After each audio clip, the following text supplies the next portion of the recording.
Today, the United States is known worldwide as an industrial powerhouse.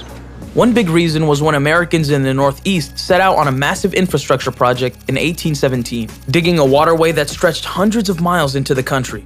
In a time before modern highways and railroads, travel by water was the fastest way to transport people and goods in the United States.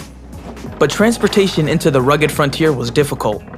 That's why in 1810, New York Governor DeWitt Clinton championed an ambitious idea: to carve a canal that would connect the Hudson River in the east to the Great Lakes.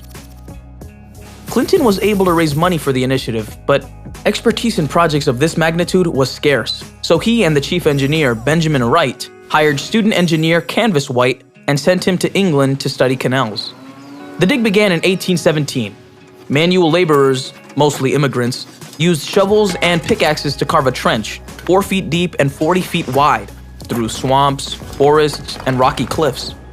Some of the workers were paid in whiskey instead of money, a poor substitute for desperately needed earnings, and it's estimated that thousands died from malaria.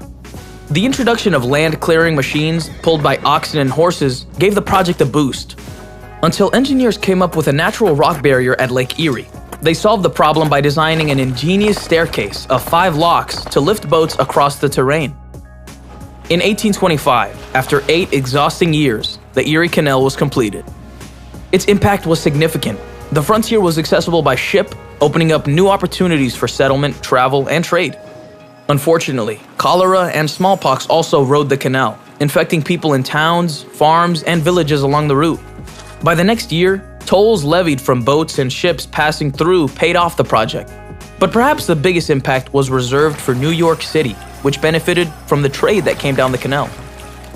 How has society been impacted by other government-led projects?